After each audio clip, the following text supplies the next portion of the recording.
Thanks, Anna, and all the organizing committee for inviting me to this roundtable. I have no image.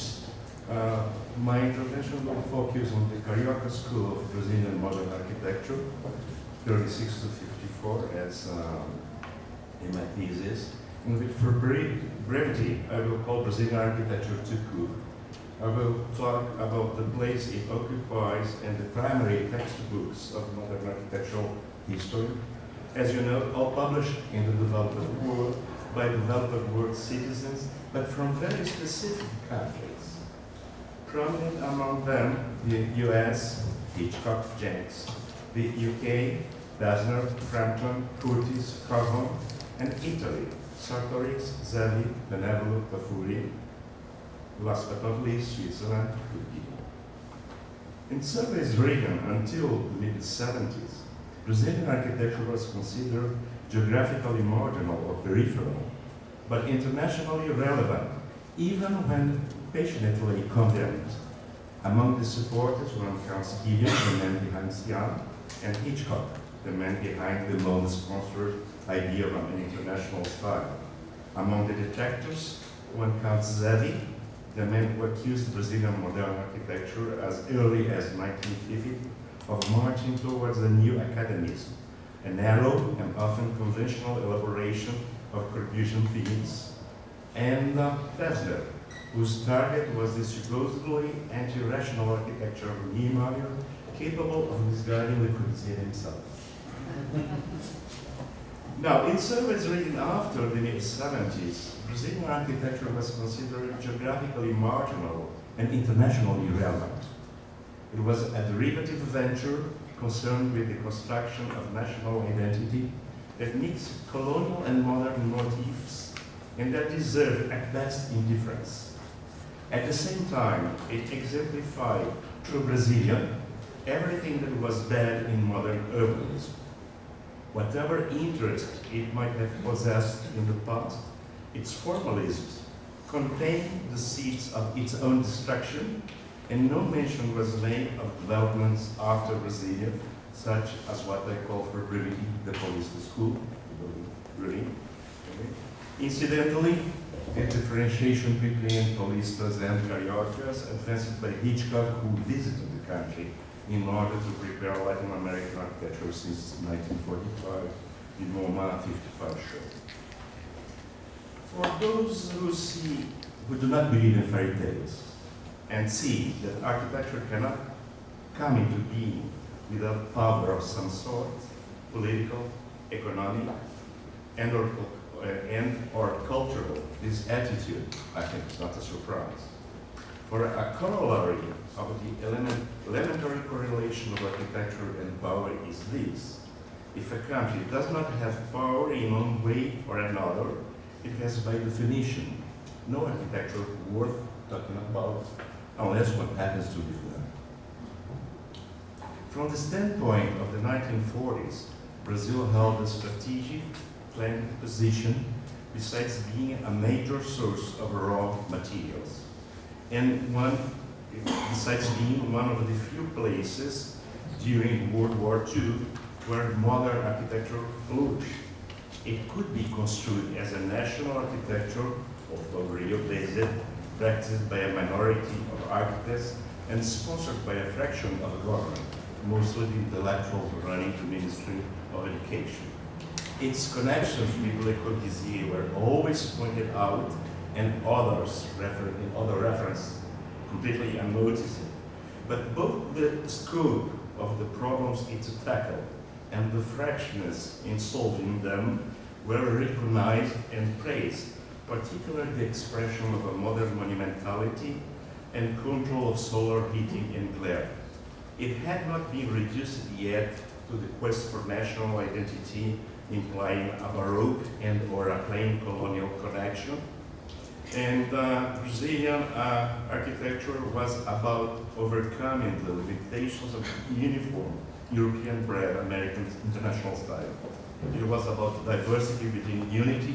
It was about the skillful manipulation of both straight and curvilinear geometries, as Gauvin once remarked, but also of textures and light. Now, from the standpoint of the mid-50s, when the hegemony of modern architecture was ushered everywhere, Brazil seemed no longer special. No particular merit was found in an output that seemed now to reiterate past achievements and resist the multiplicity of disciplinary pluralizations in a context that favored a new American-bred international style. Moreover, the problems of Brazilian cities increased in the 50s and the 60s as a result of accelerated industrialization and urbanization, along with massive population migration and growth. Inequalities and contradictions become more visible, among them the coexistence of sophisticated engineering know-how with skilled cheap laborers. From the standpoint of the late 1970s, Brazil was a bona fide underdeveloped country, third world country that had lost geopolitical importance. Worse, this American fiefdom had become an American-supported dictatorship. It was too much complexity for the left-leaning cultural elite of self-righteous and once again rich Europe. Indeed, the gap between the first and third world increased enormously from 60 onwards with the help of the oil crisis and international monetary fund policies. It was easy to fund European modernity as an integral experience, forgetting the environmental squalor of, say, Parisian housing up to the 70s. Now, the quantity of modern buildings in São Paulo and Rio was astounding in any level of quality, but as far as I know, none of the authors of those surveys saw them firsthand. No one was honest as Edmund Bacon, who published in Design of Cities 2 reviews of Brasilia, one done before his visit and another afterwards. And I cannot resist telling an anecdote at this point. I attended a seminar called Modernity and Context at TU Delft in 1992. And young Ricardo had just completed the dance theater at the Hague. I went to see it with a group of fellow architects and students of architecture. And then left us at the entrance plaza, and we stepped inside immediately without looking back. I found that the theater was okay, with some nice and some not so nice details. Sloping floor as that of Niemeyer, the Copan building, among them. But all in all, what they could not understand was the excitement of the Dutch students about the theater. For me, it was then we went out, and I got it because we could see nothing but rows and rows of brick townhouses in front of us. So the theater was the exception and struck a novel chord in that setting. For me, it was just reverse. Cole's work seemed banal, while the compact and rhythmic monotony looked attractive, suggesting the possibility of a welcome relief in the far too heterogeneous streets of Brazil. So, discarding Brazilian architecture was like getting rid of an embarrassing, senile relative. The Brazilian modern architecture experience started in São Paulo in 1927, was suggested to be a conservative modernization, ignoring that the modernity of São Paulo was as intense then as that, say, of Italian cities. Hitchcock says that modern architecture did not appear until 1922. It's not too much, 5 years gap. And its European patrons were on the one hand enlightened members of the bourgeoisie, intellectuals, artists, rich bohemians, and on the other hand, government agencies, the state, very much like Brazil. São Paulo was mostly about private patrons, not necessarily industrialists, but coffee growers and exporters and builders, along with middle-class artists. Of course, I have already mentioned that government support in Brazil was fundamental, but as in Vienna, as in Frankfurt, as in Berlin, as in Holland. In the federal level, the Ministry of Transportation was second to the Ministry of Education, and one should also mention the municipality of Rio and for a while the state of Pernambuco. So actually, it was, as heterogeneous as was the European experience. It was also convenient to dismiss the Brazilian experience as irrelevant. It threw into question, I think, two simplistic but fundamental assumptions, namely that modern architecture was the architecture of the industrial society and of liberal democracy, their byproduct and their index.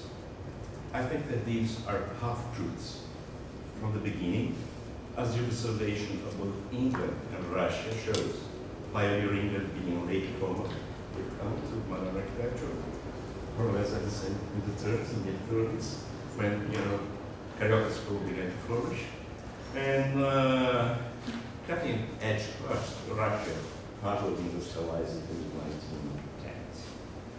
Indeed, I think that one of the problems with this source is that they hardly mention that modern architecture in the 20s was in many ways a technical regression compared to 19th century architecture. Modern architecture might have been a cause, but it was also born out of the will to express the spirit of the epoch. So symbolization, which is a big issue with Civil, of course, rather than functionality, was of the essence, as Piacentini observed in The Salvation Army or the Villa Savoie corroborated. I think that none of these authors were really interested in the Brazilian buildings, even those buildings that had the non-seal approval, such as the Pampulha Conference. Therefore, one gets some fantastic interpretations. For example, from comparing the segregated flows of entertainers, waiters, and general public in the Pampulha Casino with the class structure of Brazilian society. What about the segregation of flows in on the left? What about, speaking about beings being late in adopting the independent skeleton and the free planet? And what about Curtis copying Frampton, copying Report on Brazil and Max Bill's Diogenes, as well as Aristotle? So churches and academy and churches from formal sometimes mask the fact that writing architectural history is more often than not, particularly when you're doing historic service, general service, an affair of copying. So there are those contradictory claims of repetition and originality. And last but not least, none of these authors understood Portuguese, failing to recognize that Brazilian architecture was not pure visuality, but had a theoretical basis defined by Lúcio Costa in several essays and memoirs on key projects such as the University City of Brazil, the Ministry of Education, the Brazilian Pavilion of New York towards February 1939, and the Ouro a former student of and later director of Escola Nacional de Belas Artes. Costa felt no need to disparage his alma mater. He rejected historicism, but stuck to the idea of good architecture as correct composition endowed with proper character. And unlike Le Corbusier, Lúcio Costa had not been born in the wrong side of the tracks. Yes, Brazilian modern architecture was academic. It relied on a known, if novel, set of architectural elements and expanded compositional strategies. Yes, it was formalist. It exploited the relative autonomy of form from function in architecture. And it was the product of artistic choice, not a categorical imperative. For Costa, modern architecture was a formal system based on abstraction and independent sculptors, the characteristic features of art and building in contemporary industrial society. On the one hand, modern architecture was predicated on the reduction of support, floor and wall, to their essential geometry, to cylinders or cuboids, horizontal and vertical plates. On the other hand, it was predicated on the relative autonomy of configuration of those elements. Le Corbusier had adumbrated this as much in the Domino project of 1915. Pancakes on pins, the colorful expression, was the normal modern structural standard, with special programs and/or situations requiring a supernormal structure, such as the palace of the Soviets, or justifying a subnormal one, such as the Erasmus House. Modern architecture was an inclusive proposition articulated in 3 levels that admitted both classic, ideal, and organic functional expression, crystalline and biomorphic forms, Le Corbusier and Wright, symmetry and asymmetry, as context and so on, as context suggested or required. An inclusive system open to and for development, it thrived on repetition, but admitted diversification and expansion of vocabulary and syntax. So, Brazilian modern architecture dared to side with Moman and Johnson and Hitchcock. Modern architecture was definitely a style. The style went as styles, all styles, and the style was not predicated on ornament, but on a coherent system of elements of architecture and principles of architectural composition. Constant convergence between repetition derived from stylistic affirmation and from the serial nature of industrial production. But the multiplicity of architectural tasks in modern industrial society and the impact of different environments upon them justify diversification. Sensitivity to the many dimensions of situation program pulled the interest in characterizing them architecturally. Fulfillment of functional and technical requirements always presented a margin of formal freedom. And as for the corruption of modern architecture after its triumph in the Cold War workplace, cost ascribing to disoriented education that did not understand its logic, confounding freedom with self-indulgence. As for national character, so much a 19th century problem, it was really a question of flattening the style with the full conviction that nationalism was and had ever been the handmaid of modernization and not its opposite. I want to end with a few improvised notes. Mary pointed out the fact that I taught studio. Yes, I always taught studio, and actually I went to Penn because I was appalled by the way that urban legislation tried to convert an existing city of small parcels, I'm talking about Porto Alegre, in a caricature of Brasilia.